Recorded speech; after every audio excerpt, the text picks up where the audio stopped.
Welcome, everyone. I'm excited to kick off this presentation with you. Today, we'll be exploring the presidents of India, focusing on the key figures who have shaped the nation's leadership. The title of our session is Presidents of India, Past and Present. We'll briefly look at some notable presidents and discuss who holds the office in 2025. So let's get started and delve into the leaders who have guided India through important eras. Today, we're exploring some of the most vibrant and culturally significant festivals celebrated across India. As we look at the list, you'll notice Holi, Diwali, Onam, and Pongal. These festivals are not only important for their cultural and religious significance, but also for how they bring communities together. Now, an interesting question to consider is, which of these festivals was added to the UNESCO Intangible Heritage List? This recognition highlights its importance not just locally, but globally, emphasizing the rich cultural diversity of India. So, as we proceed, keep in mind how these festivals embody unique traditions and stories that connect people and preserve our heritage. So, looking ahead to 2030, the question is, how much will Amazon invest in India? The options on the table are quite significant. Are we talking about $10 billion, 20 billion, 35 billion, or even 50 billion? This investment figure is crucial because it reflects Amazon's long-term commitment to the Indian market, which is a key part of our overall growth strategy. By choosing the right amount, Amazon can deepen its infrastructure, expand its product offerings, and strengthen its presence in this rapidly evolving economy. So, as we explore this, keep in mind how these investment levels tie into broader trends of digital growth and market potential in India. Now, let's take a look at some of the major players in the Indian airline industry. We have Vistara, Air India, Indigo, and Akasa Air. Each of these airlines has its unique strengths and market strategies, but the focus of this slide is on a recent incident involving one of these airlines facing a significant operational crisis. This kind of crisis can stem from various issues such as technical failures, staffing problems, or external factors like weather disruptions. It's important because it highlights the vulnerabilities even the most established airlines can encounter, and how such events can impact their reputation and customer trust. Connecting this to our broader theme, it underscores the importance of resilience and effective crisis management in the aviation sector. When an airline faces a major operational challenge, it not only affects their immediate operations, but also has ripple effects across the industry and the economy. So, in the next part, we'll dive deeper into which airline recently experienced this kind of crisis, and what lessons can be learned from it. Now, moving on to slide 5, let's focus on the key question: who defended the SIR program in the Lok Sabha? As you can see from the options, it was one of these prominent leaders: Rajnath Singh, Amit Shah, Piyush Goyal, or Nitin Gadkari. This is an important point because it highlights the political support and the defense mechanisms surrounding the program. When a program like SIR comes under scrutiny or debate in the Lok Sabha, it's crucial to see which leader steps forward to explain or justify its importance. Most notably, it was Amit Shah who took on that role, providing a detailed defense of the program, emphasizing its significance for national security and development. Understanding who defends such initiatives helps us grasp the political cohesion and the priority given to these projects at the highest levels of government. It also ties back to the overall theme of leadership commitment and strategic decision-making in our governance. Let's take a closer look at this interesting development. Among the states listed, Karnataka, Odisha, Gujarat, and Punjab, one state has approved a significant salary hike for its members of the Legislative Assembly. Specifically, this state has approved a staggering 211% increase in MLA salaries. This kind of hike is quite extraordinary and raises questions about fiscal priorities, governance, and the impact on public perception. It's important to understand which state this is, as it ties into larger themes of governance and public accountability. This example highlights how different states are approaching legislative compensation, and it prompts us to consider the broader implications of such decisions on governance and public trust. let's take a closer look at which country started social media checks for H-1B visas. Among the options, we have Canada, Australia, the United States, and the UK. This move is quite significant because it highlights how countries are increasingly scrutinizing applicants' online presence to ensure security and integrity in their immigration processes. The United States, in particular, has been a leader in implementing these social media checks as part of their broader efforts to assess applicants more thoroughly. This development ties into the overall theme of how immigration policies are evolving to incorporate new technology and data sources. It also reflects a growing emphasis on transparency and security in the global migration landscape. So moving on to slide 8, let's talk about the Osmania University redevelopment amount. As you can see, there are several options here. The first one is rupee 500 crore, the second rupee 800 crore, then 1,000 crore, and finally 1,500 crore. Now, the key question is, which of these figures accurately represents the redevelopment investment for Osmania University? This amount is crucial because it reflects the scale of the project and the investment required to modernize and upgrade the university's infrastructure. Such redevelopment efforts are vital for enhancing academic facilities, improving student experience, and ensuring the university remains competitive. Understanding these figures also ties into our broader theme of infrastructure development and investment in higher education. Choosing the right amount impacts planning, funding, and the future growth of the university. So, as we proceed, keep in mind how these redevelopment costs fit into the larger context of educational development and regional progress.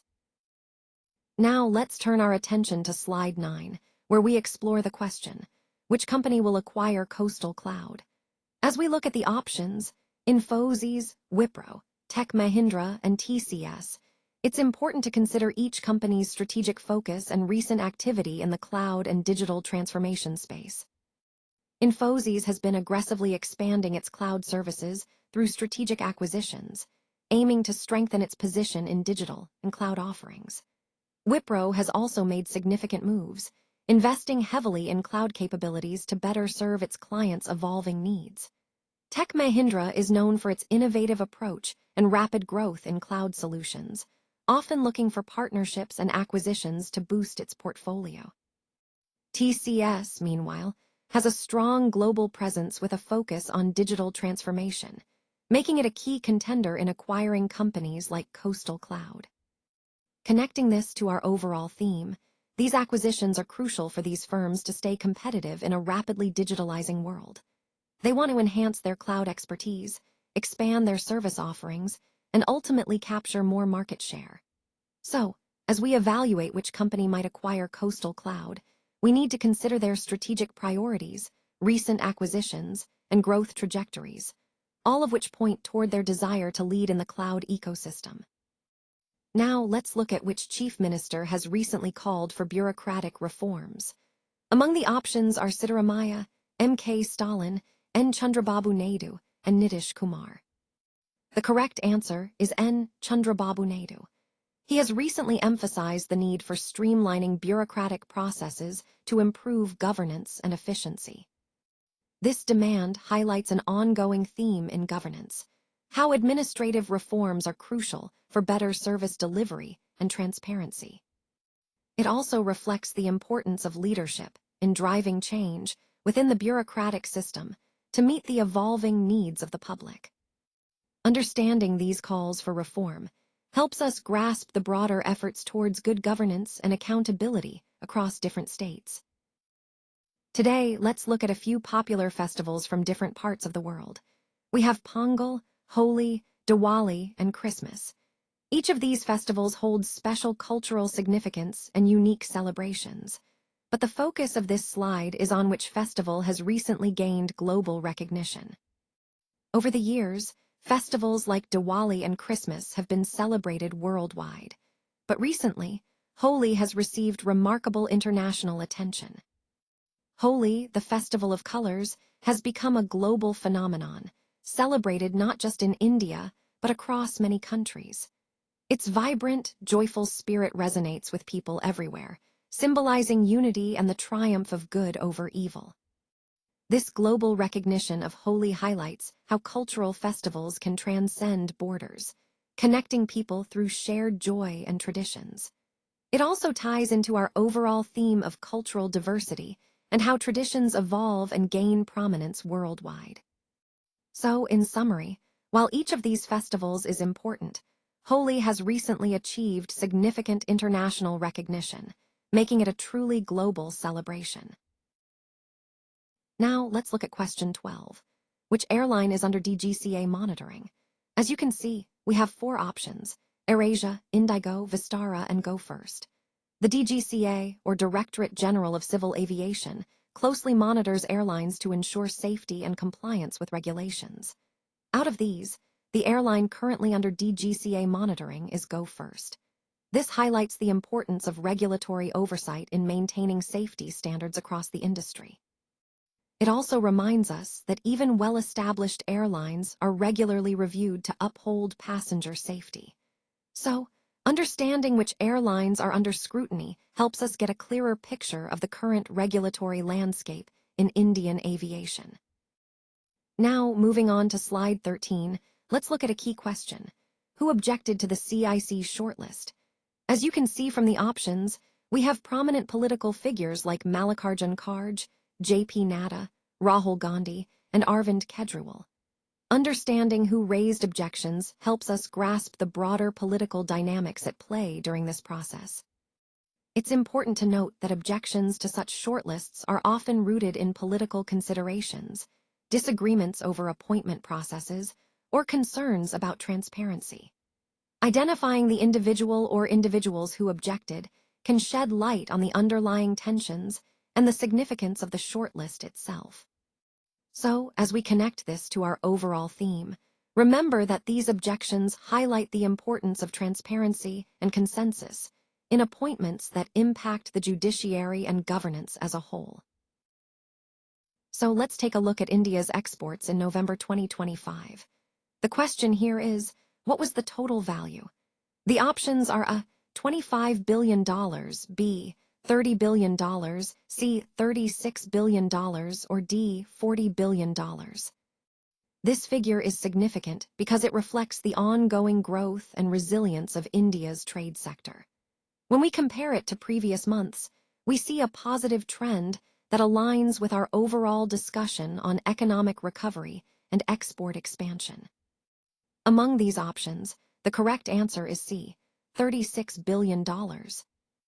This number not only demonstrates strong export performance, but also supports the broader narrative of India strengthening its position in global markets. It's an encouraging sign of how export activities are contributing to economic stability and growth. So now let's look at some of the states that have taken steps to address menstrual health through legislation. The question is, which state introduced a menstrual leave bill? Out of the options listed, Rajasthan, Karnataka, Kerala, and Tamil Nadu, Karnataka is the one that made a significant move by introducing a menstrual leave bill. This kind of legislation aims to provide women with the flexibility and support they need during their menstrual cycles, promoting better health and reducing stigma. It's an important step toward acknowledging menstrual health as a vital aspect of overall well-being and workplace inclusivity. As we continue our discussion on policies and initiatives around menstrual health, keep in mind how legislative actions like this can influence social attitudes and workplace practices across the country. So on this slide, we're looking at a notable quote regarding India's trade landscape. The question is, who famously described India as a tough nut to crack in trade? Now, among the options, Joe Biden, Jamieson Greer, Rishi Sunak, and Antony Blinken, it's actually Rishi Sunak who made this remark. This highlights how even experienced leaders recognize the complexities and challenges involved in engaging with India's vast and diverse market. It underscores the broader theme of our presentation, which is about navigating global trade relationships and understanding the unique hurdles each country presents. Recognizing these perspectives helps us appreciate the nuanced strategies needed for successful international trade partnerships. Today, we're focusing on a very interesting aspect of these vibrant festivals. As you can see on the slide, we have Holi, Christmas, Diwali, and Dussehra. Now, the key question here is, which of these festivals was added to the UNESCO Heritage List? This is important because UNESCO recognizes and celebrates cultural traditions that have significant historical and cultural value. Among these festivals, Diwali, also known as the Festival of Lights, was recently inscribed on the UNESCO World Heritage List. This recognition highlights Diwali's importance not just for India, but for the entire world, showcasing its rich cultural heritage, its symbolism of victory of light over darkness, and its deep-rooted significance in various communities. So, connecting this to the overall theme, it underscores how festivals are not just celebrations, but vital expressions of cultural identity and history that deserve global recognition and preservation. Let's take a closer look at the various airlines and the challenges they've faced. Specifically on this slide, we're focusing on which airline crisis caused nationwide delays. Among the options listed, Indigo, SpiceJet, Vistara, and Air India, it was actually SpiceJet that faced a significant crisis leading to widespread delays across the country. This incident disrupted schedules and affected thousands of passengers. It's a clear example of how operational issues in one airline can have ripple effects throughout the entire aviation network. Understanding this helps us see how airline crises aren't just isolated problems. They can impact the entire travel ecosystem. This ties into our broader theme of how resilience and crisis management are crucial for maintaining smooth air travel. Now, let's move on to a different aspect of governance, university reforms. The question here is, which chief minister is associated with the reforms at Osmania University? Among the options, Siddaramaiah, Revanth Reddy, M.K. Stalin, and Yogi Adityanath, only one has been notably linked to these specific reforms. This connection highlights how state leadership can influence higher education policies and university development. It also ties into our broader theme of leadership and policy impact at various levels of governance. So, think about how different leaders prioritize educational reforms and the significance of such initiatives in shaping the future of students and institutions alike. So on this slide, we see the key factors that contributed to India's trade deficit decline. The main point here is that the reduction was primarily due to a fall in imports of certain categories. Specifically, we saw a decrease in imports of crude oil, electronics, precious metals, and automobiles. Among these, crude oil is often a major component of the trade deficit because India imports a significant amount of oil to meet its energy needs.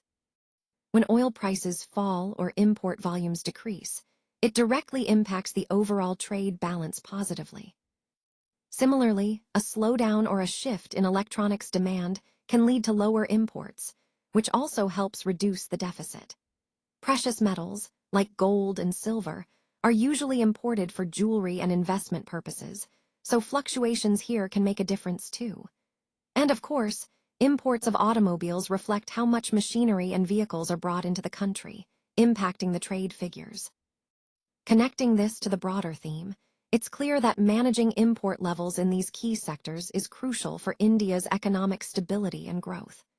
By controlling or reducing reliance on these imports, especially during periods of global price fluctuations, India can improve its trade balance and strengthen its overall economic position. So, looking ahead to 2025, the question is, who will be the Home Minister of India? As of now, the key contenders include prominent leaders like Nitin Gadkari, Amit Shah, Rajnath Singh, and Dharmendra Pradhan. Among these, Amit Shah is currently serving as the Home Minister and has played a significant role in shaping internal security and policy. However, political dynamics can always shift, and leadership positions can change based on elections, party decisions, or strategic reorganizations. This slide highlights the importance of understanding the ongoing political landscape and leadership trajectories, which are crucial for grasping the broader themes of governance and stability in India. Ultimately, identifying the Home Minister in 2025 helps us understand the continuity or change in policies that impact the nation's security and internal affairs. Now, moving on to slide 22, let's take a look at the question. Which state introduced a bill against hate speech? Among the options listed, Karnataka, Uttar Pradesh, West Bengal, and Telangana. This is a significant development in our ongoing discussion about legislative measures to curb hate speech.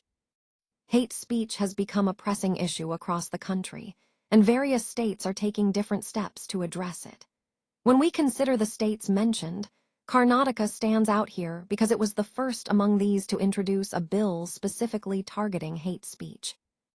This move is important because it reflects a proactive approach at the state level to combat divisive and harmful speech, which can threaten social harmony. It also ties into the overall theme of our presentation, highlighting how different regions are responding to societal challenges with legislative action. So, the key takeaway here is that Karnataka has taken a significant step by introducing a bill against hate speech, signaling a commitment to promoting peace and harmony through legal measures. So, moving on to the next question. Your Money, Your Right returned how much unclaimed money? Now, the options are quite significant. Option A is 500 crore, Option B is 1,000 crore, Option C is rupee 2,000 crore, and Option D is 4,000 crore. What this highlights is the enormous scale of unclaimed money that can be lying around, waiting for rightful owners to claim it. It underscores the importance of being aware of unclaimed assets and taking steps to retrieve them. This ties directly into the overall theme of financial awareness and empowerment, knowing your rights and ensuring your money isn't left unclaimed or forgotten. So, think about it. How much of your potential unclaimed funds could there be?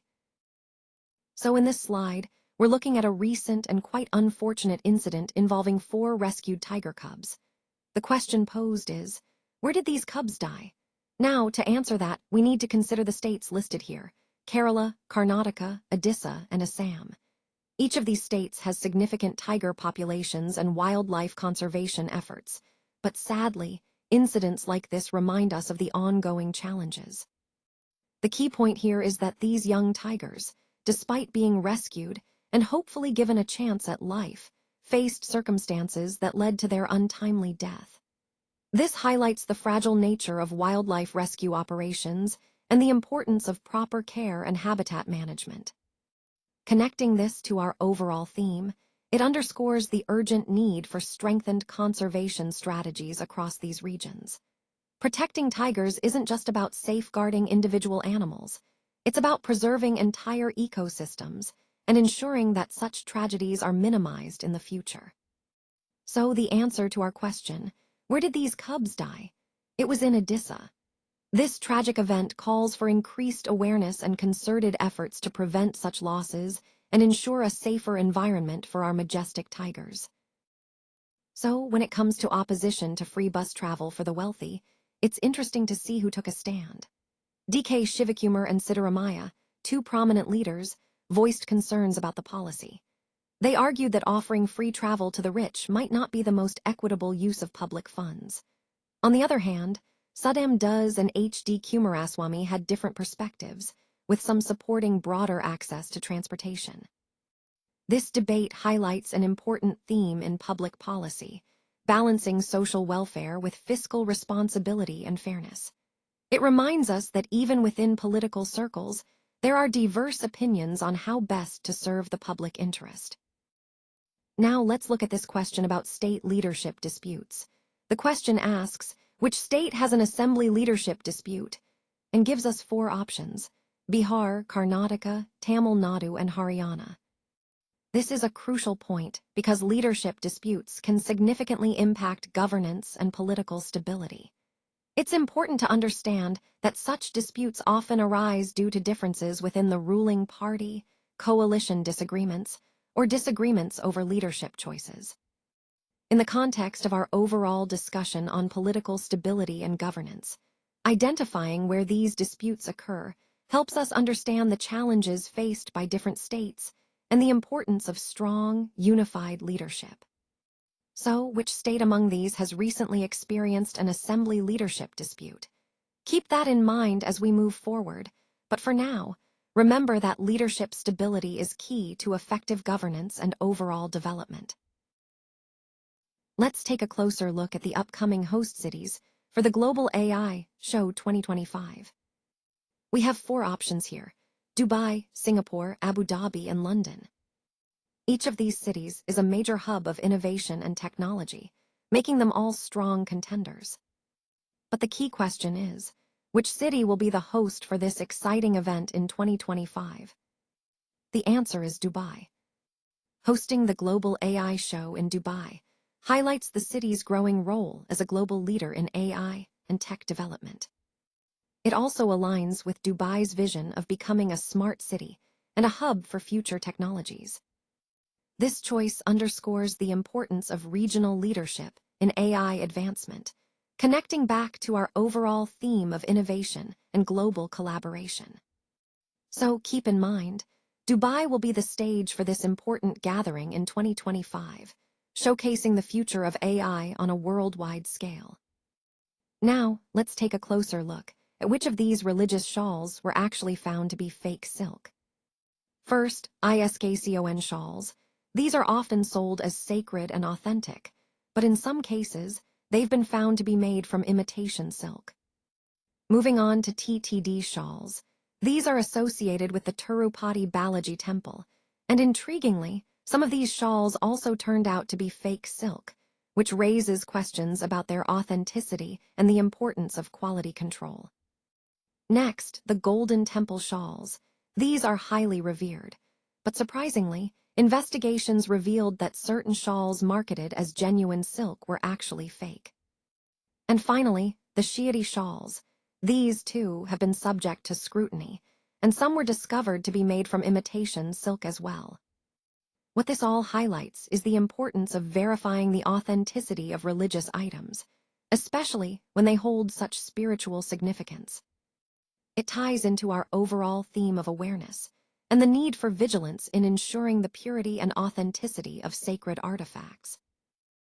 Now, let's take a closer look at this interesting question. Among these prominent actor-politicians, Rajinikanth, Suresh Gopi, Pawan Kalyan, and Kamal Hassan, who is facing voter ID scrutiny. This issue brings to light the ongoing challenges and controversies that sometimes surround celebrity politicians when it comes to electoral processes. Voter ID scrutiny can involve verification issues or challenges to eligibility, which can be quite significant in the context of democratic transparency. It's important to recognize that even high-profile figures are not immune to the administrative and legal procedures that maintain the integrity of elections. Connecting this to our overall theme, it underscores how public figures, especially those transitioning from entertainment to politics, are subject to the same rules and scrutiny as any other candidates, highlighting the importance of transparency and accountability in our electoral system. So let's consider the question, who is the CM of Andhra Pradesh in 2025? As of now, we have several key political figures to keep in mind. First, there's YS Jagan Mohan Reddy, who is the current chief minister and a prominent leader representing the YSR Congress Party. Then, we have KCR, or K. Chandrasekhar Rao, the CM of Telangana, which is a neighboring state, but often discussed in regional politics. Next, there's N. Chandrababu Naidu, a veteran politician who has served as Andhra Pradesh's CM multiple times and is a significant figure in the state's political landscape. Lastly, Pawan Kalyan, a popular actor-turned-politician, who leads the Janasena Party and has a growing influence among the youth. Now, when we look ahead to 2025, the political scenario could change quite a bit, depending on election results, alliances, and public sentiment. But currently, YS Jagan Mohan Reddy is the sitting CM, and he's been focusing on various development initiatives and welfare schemes. It's important to understand that leadership in Andhra Pradesh is often shaped by regional politics and voter priorities. So, in the context of this presentation, the key takeaway is recognizing the current leadership and understanding how political figures like Jagan Mohan Reddy influence the state's trajectory towards 2025. The The question encourages us to think about political continuity and change, and how these leaders' policies might impact Andhra Pradesh's future. Let's take a closer look at this question. Which country removed climate crisis information from its website? Out of the options listed, India, the US, China, and France. This is a significant point because it highlights how different nations approach transparency and communication on climate issues. Removing such information can suggest shifts in policy, priorities, or even attempts to downplay the urgency of the crisis. It's important to consider how these actions fit into the broader theme of transparency and accountability in addressing climate change. This example reminds us that what governments choose to highlight or hide can impact public awareness and global efforts to combat the crisis. Today, we're focusing on a very important question. Who said, "I will rescue Telangana from evil forces"? Now, looking at the options, we have KCR, Revanth Reddy, Jagan Mohan Reddy, and Pawan Kalyan. This statement reflects a strong commitment to protecting and uplifting the region. It highlights the political will to fight against negative influences and promote development. As we consider this, think about how this promise aligns with the overall theme of leadership and regional empowerment in our presentation. The answer here is KCR, who has been a prominent figure in Telangana's political landscape, known for his efforts to safeguard the interests of the state. Let's take a look at this interesting question on slide 33. Which leader ordered diplomats to use Times New Roman? Now, among the options, we have Joe Biden, Marco Rubio, Antony Blinken, and Donald Trump. This might seem like a small detail, but it actually highlights how even something as simple as font choice can carry symbolic or practical significance in diplomatic communication. The leader who notably issued this directive was actually Antony Blinken, when he was Secretary of State. He emphasized the use of Times New Roman to promote consistency, professionalism, and clarity in official documents and correspondence. This move reflects a broader theme in diplomacy. Attention to detail and standardization can have a quiet but powerful impact on how messages are perceived and understood across different cultures and contexts. So, in the context of our overall discussion on leadership styles and communication strategies, this example underscores how leaders can influence even the minutiae of operations to reinforce their authority and vision. It's a reminder that sometimes, the small choices, like font selection, are part of a larger effort to establish credibility and professionalism in international relations. So, let's talk about the Nobel Peace Prize in 2023 and who missed the ceremony this year. This is an interesting point because it highlights the ongoing political and social tensions surrounding these awards. While many laureates attend to accept their honor and share their message, some chose not to or were unable to attend. For instance, Malala, Maria Ressa, Maria Corina Machado, and Liu Xiaobo are all prominent figures who have been recognized for their courageous work. However, in 2023, not all of them were present at the ceremony.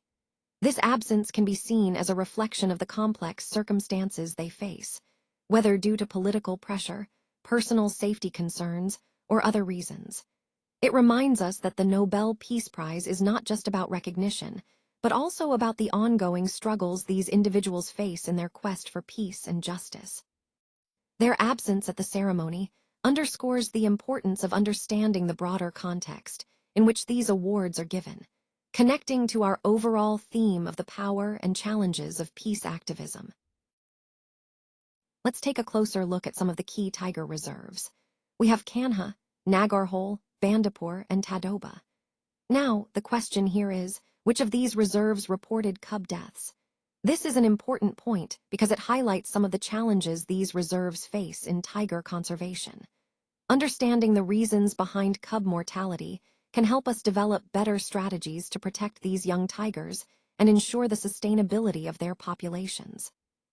So, as we go through the presentation, keep in mind how critical it is to monitor and address such issues in tiger reserves across the country. Let's take a look at this question. Which ministry reconstituted the Delhi Ridge Board? Now, this is an interesting one because it touches on the administrative efforts to preserve and manage Delhi's natural green spaces. Among the options, we have the Finance Ministry, the Home Ministry, the Environment Ministry, and the Education Ministry. Given the nature of the Delhi Ridge, which is part of the Aravalli Range and a crucial ecological zone, the ministry most directly involved in its reconstitution would be the Environment Ministry.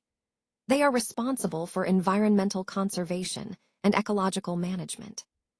So the key point here is that the reconstitution of the Delhi Ridge Board was undertaken by the Environment Ministry, highlighting their role in protecting Delhi's natural heritage. This action aligns with the overall theme of sustainable urban development and ecological preservation that we've been discussing throughout the presentation. Understanding which ministry took this step helps us appreciate how different government departments work together to maintain the environmental balance in urban areas like Delhi. So here on this slide, we're looking at a key question. India is currently negotiating a trade agreement with which country? The options listed are the UAE, Oman, the UK, and Japan. This is an important point because trade agreements can significantly impact economic growth, market access, and strategic partnerships for India.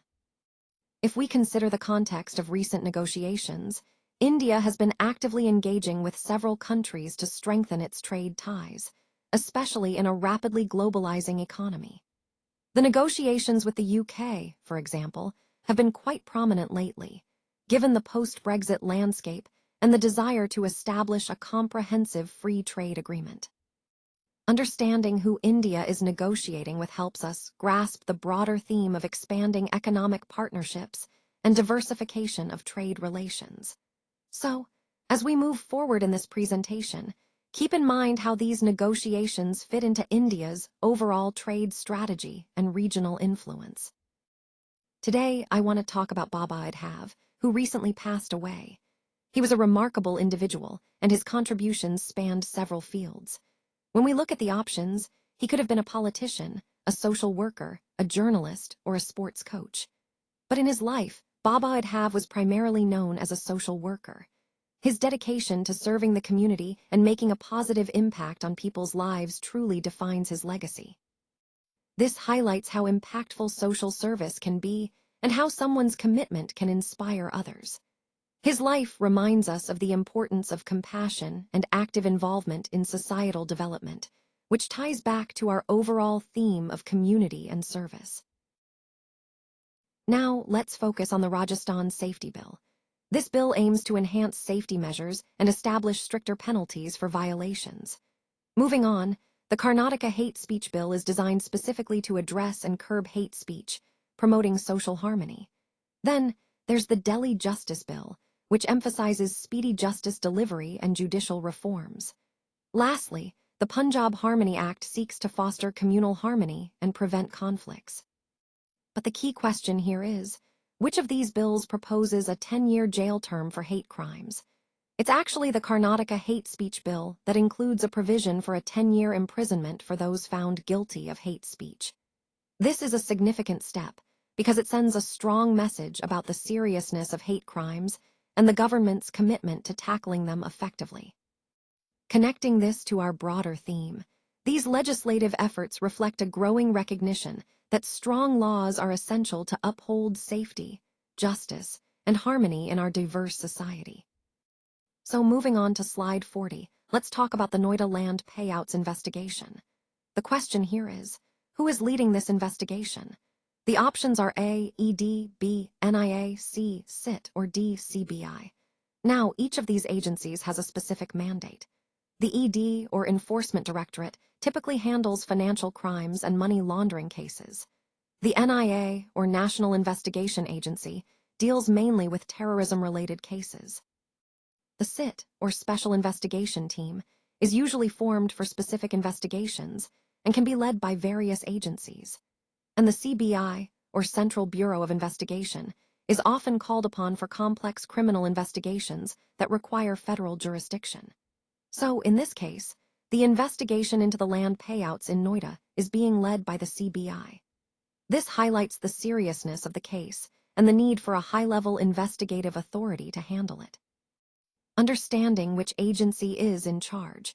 helps us grasp the scope and importance of this investigation within the larger context of land and financial irregularities. Now, let's look at which agency was responsible for removing climate data pages. Among the options, NASA, ISRO, US EPA, and WMO, the correct answer is actually the US EPA. This action raised quite a bit of concern because climate data is vital for understanding environmental changes and informing policy decisions. Removing these data pages can impact transparency and public awareness, which ties into our broader discussion about data integrity and access. It's important to recognize how actions by agencies like the US EPA can influence the availability of critical climate information and, consequently, the global response to climate change. Now let's move on to slide 42. Here, we're looking at which states' MLAs became the highest paid after a recent hike. The options are Maharashtra, Odisha, Gujarat, and Andhra Pradesh. This is a fascinating aspect because it highlights how legislative remuneration varies across states and how changes in these salaries can reflect political priorities or economic conditions. Understanding which states' MLAs received the highest pay increase helps us grasp the evolving landscape of political incentives and the value placed on legislative service in different regions. It also ties into our overall theme of examining the financial aspects of political roles across India. So keep in mind, the state that saw its MLAs become the highest paid after the hike is, pause for effect, Gujarat. This increase is significant because it marks a shift in the compensation standards for elected representatives, which can influence both political dynamics and public perception. So when it comes to selecting the Chief Information Commissioner, the question on this slide is, who heads this process? And the options are A. Chief Justice of India, B. Home Minister, C. Prime Minister, or D. Lok Sabha Speaker. The correct answer is D. Lok Sabha Speaker. This is an important point because it highlights how the selection process for the Chief Information Commissioner is designed to be independent and transparent, rather than influenced by the executive or judiciary. Understanding who heads this process helps us see the balance of power in our democratic institutions, ensuring that the authority to appoint such key officials remains impartial and accountable. This fits into the larger theme of transparency and accountability in governance, which is central to our discussion today. Let's take a look at this question. Which airline CEO was summoned by the DGCA? Now, this is quite significant because it highlights the regulatory oversight and accountability within the airline industry. The options we have are Vistara, Air India, Indigo, and SpiceJet. When a CEO is summoned by the DGCA, it usually indicates some concerns or issues that need to be addressed, whether related to safety, compliance, or operational standards. In the context of recent industry developments, the airline's leadership plays a crucial role in ensuring adherence to regulations. This action by the DGCA underscores the importance of maintaining high standards across all carriers.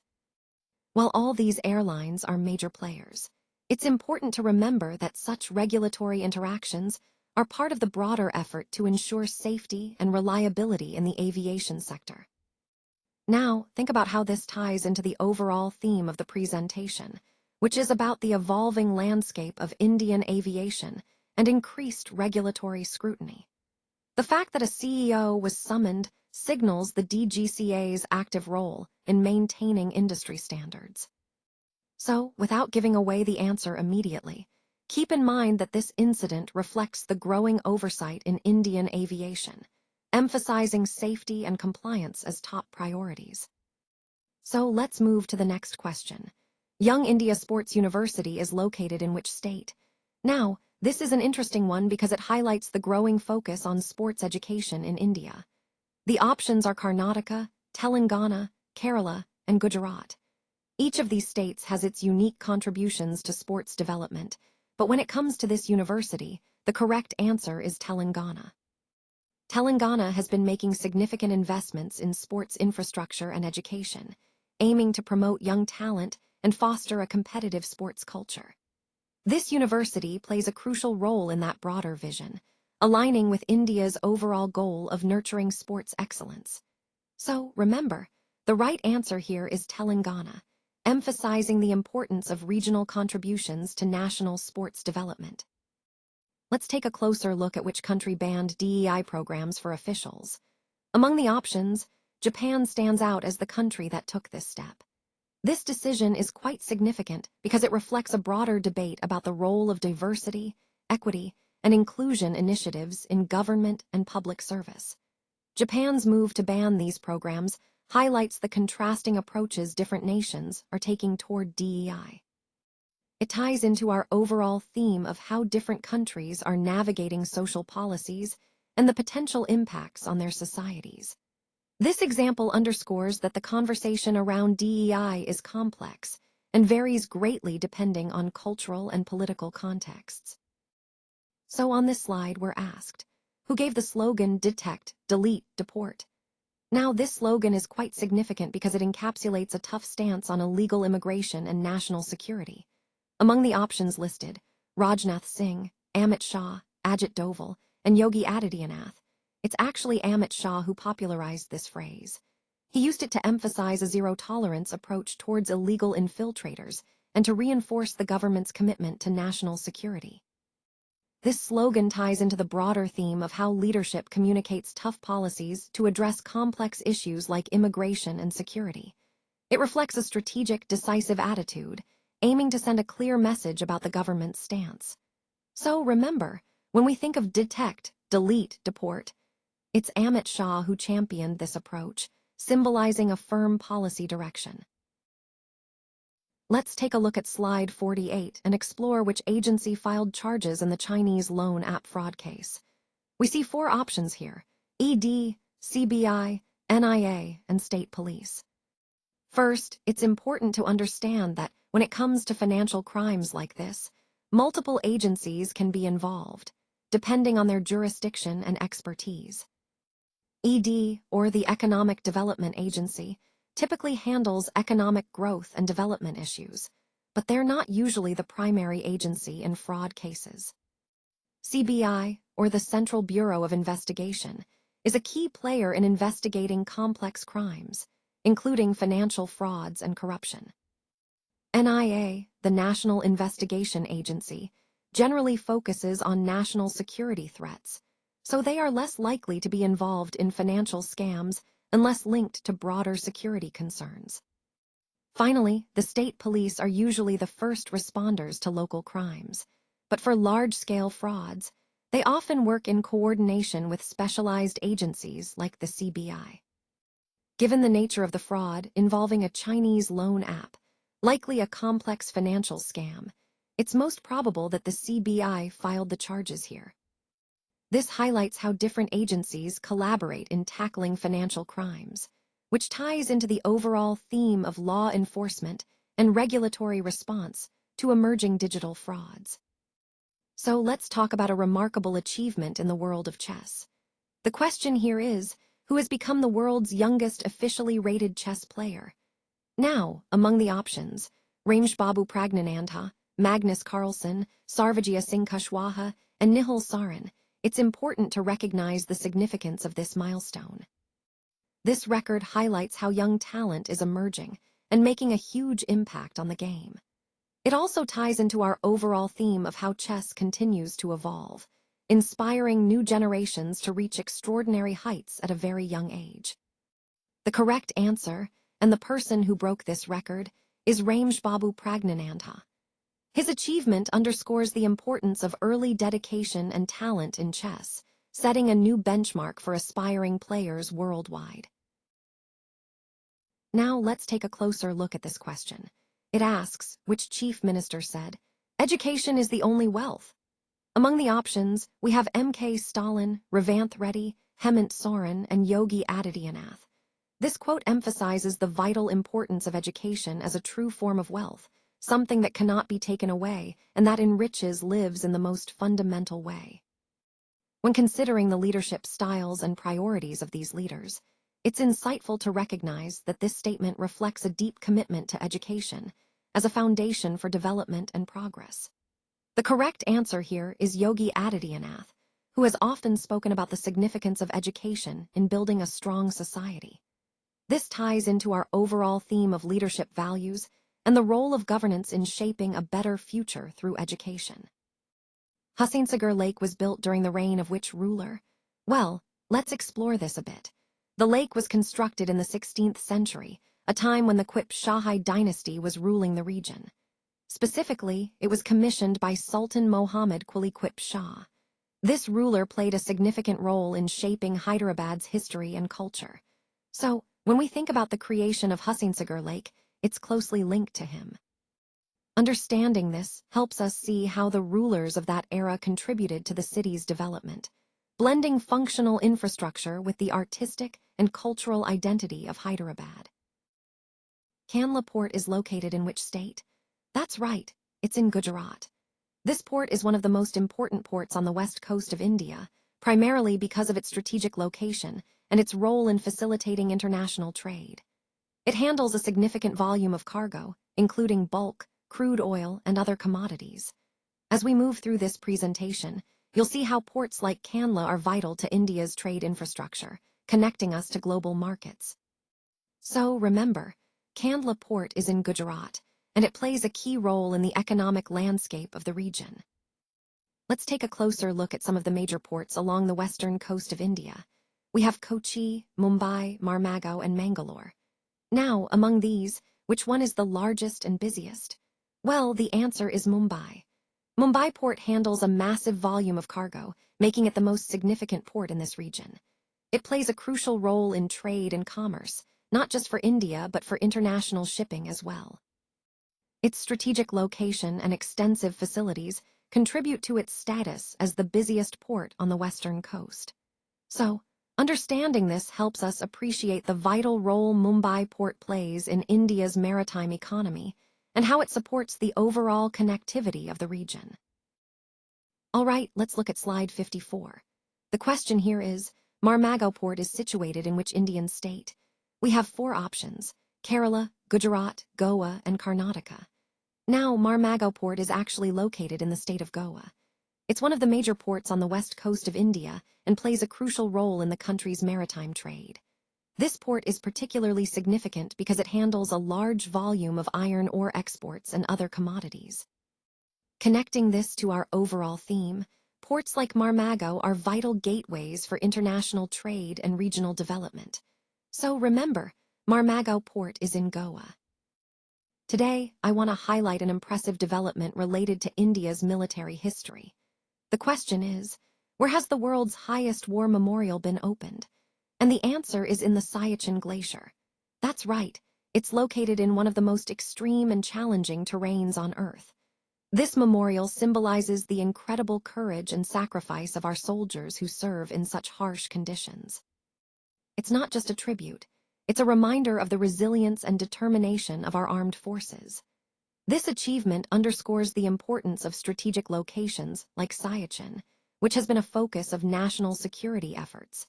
Connecting to our overall theme of national pride and defense, this memorial stands as a testament to the sacrifices made to protect our sovereignty at the highest and most difficult frontiers.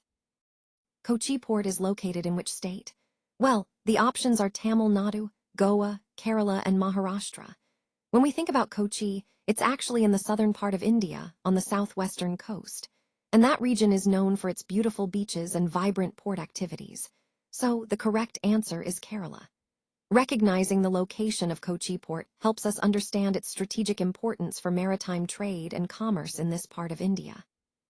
It also ties into the overall theme of India's diverse and extensive coastline, showcasing how different regions contribute to the country's economic strength. So let's take a closer look at some major ports along the western coast of India. We have Kandla, Kochi, Marmagao, and Mumbai. Now, focusing on Kerala, which is known for its lush landscapes and vibrant culture, the key port we're interested in is Kochi. Kochi, also called Cochin, is indeed a major port in Kerala. It plays a crucial role in maritime trade and commerce for the region. Unlike some of the other ports listed, Kochi is uniquely positioned on the southwestern coast, making it a vital gateway for imports and exports in Kerala. Connecting this to our overall theme of understanding India's strategic maritime infrastructure, Kochi represents the importance of regional ports that support both economic growth and connectivity. So, when asked which port belongs to Kerala on the western coast, the clear answer is Kochi. Let's take a look at some key ports along India's western coast. We have Mangalore, Marmago, Kandla, and Kochi. Now, focusing on Gujarat specifically, the question is, which of these is the major port of Gujarat on the western coast? The answer is Kandla. Kandla is actually one of the busiest ports in India and plays a crucial role in the trade and economy of Gujarat. It's strategically located and handles a large volume of cargo, making it vital for maritime trade in the region. This port exemplifies how Gujarat's coastline is an important hub for commerce and connectivity on the western side of India. So the question on this slide is, when did Dr. Babasaheb Pandurang Athav, also known as Baba Athav, pass away? Now, to give you some context, Baba Athav was a prominent figure, deeply respected for his contributions. Understanding the date of his passing helps us appreciate the timeline of his life and the impact he had.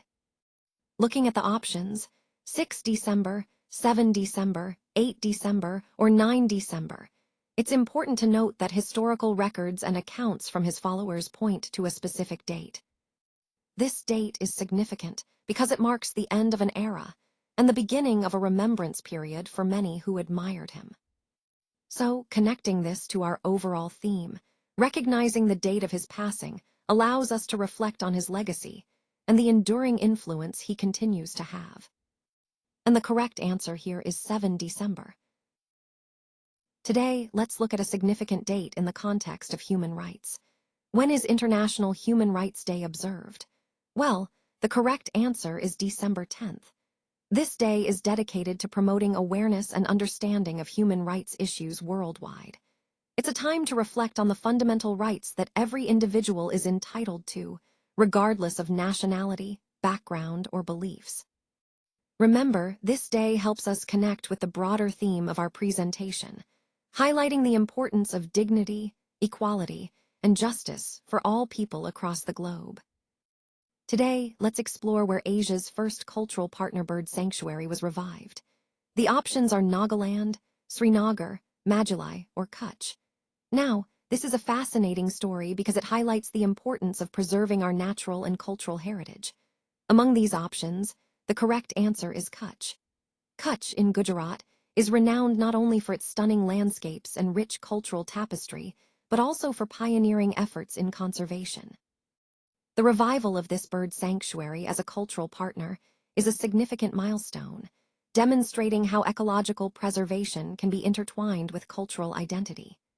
This example underscores the broader theme of our presentation, how regions can blend tradition and conservation efforts to promote sustainable development.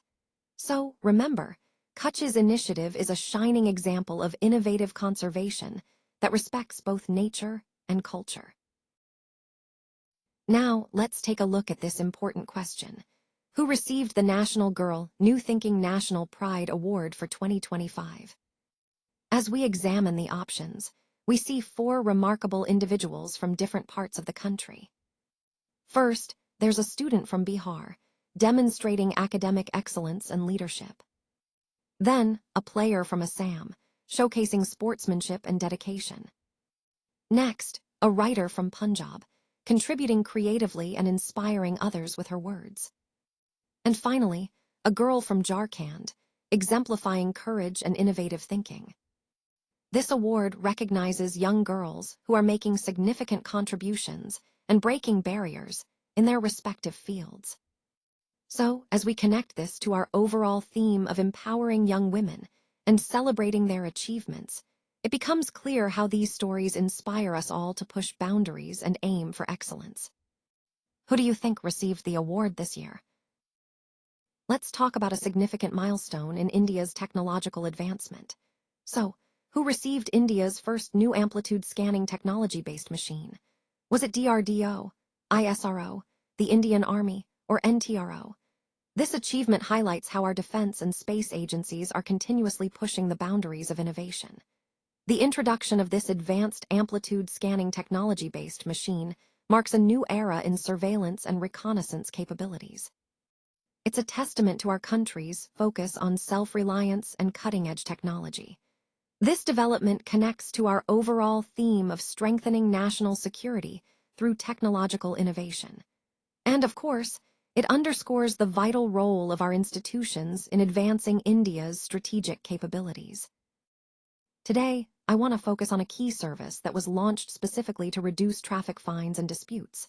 Among the options listed, FASDTAG+, MOBISAFE, PARKRVA service, and SCOTSAFE. It's the PARKRVA service that stands out in this regard. This service was designed to streamline traffic management and help drivers avoid unnecessary fines by providing real-time updates and efficient dispute resolution. It's part of our broader effort to make urban mobility safer and more transparent, ensuring that technology works for both the authorities and the drivers. So, when we think about reducing fines and disputes, PARKRVA service plays a crucial role in achieving that goal. Let's focus on the question here. In which country did Ndella Bavio take oath as Prime Minister? The options listed are Brazil, Gabon, Nigeria, and Kenya. This question highlights a key aspect of leadership and political processes across different nations. It's interesting because it encourages us to think about how different countries appoint their leaders and the significance of taking an oath of office. When considering the overall theme of leadership and governance we've been exploring, understanding where such pivotal moments happen is crucial. Now, the correct answer is Gabon. Ndella Bavio took her oath as Prime Minister there. This example helps us see the diverse political landscapes around the world and reminds us that leadership roles can vary greatly depending on the country's political system. Today, we're looking ahead to a significant event scheduled for Jammu and Kashmir in 2025. The question is, which international event will be hosted there? Among the options are the Winter Games, the SAARC Summit, the Rustam-e-Jammu Wrestling, and the Himalayan Expo. While all these events are exciting, the correct answer is the Winter Games. This is a major international sports event that will bring athletes and visitors from around the world to this beautiful region. Hosting the Winter Games not only highlights Jammu and Kashmir's stunning winter landscapes and infrastructure, but also positions it as a prominent destination for global sports and cultural exchange. This aligns perfectly with the overall theme of showcasing Jammu and Kashmir as a hub of tourism, culture, and international cooperation. So, when we look at the key players in India's tech innovation landscape, organizations like IIT Delhi, SIGN at IIT Bombay, CDAC, and NIT Trichy stand out. These institutions have been pivotal in fostering research and development in cutting-edge technologies. Now, among these, a significant milestone was the launch of India's first IoT tech wafer chip. This was a landmark achievement because it marked India's entry into the realm of sophisticated semiconductor technology, specifically tailored for Internet of Things applications. It highlights the growing self-reliance and technological capability of Indian institutions in high-tech sectors. This achievement is not just a technical feat. It connects deeply with the overall theme of India, advancing in innovative, indigenous technology solutions to meet the future needs of our nation. Let's take a moment to consider the location of the 7th session of the United Nations Environment Assembly. Now, the options are India, Kenya, Switzerland, and the USA. This session marked an important step in global environmental governance. The correct answer is Kenya. It was held in Nairobi, which is significant because it highlights Africa's growing role in environmental issues and international cooperation. Hosting such a major assembly underscores the importance of inclusive global dialogue on sustainability and environmental protection. Connecting this to our overall theme, it reminds us that environmental challenges are truly global, requiring diverse perspectives and collaborative solutions from every part of the world. Kenya's hosting of this session exemplifies how regional leadership can influence global environmental policies. Let's take a moment to think about the inspiring personalities we've discussed so far. Now, the question here is, the book, I Like Challenges is based on the life of which personality?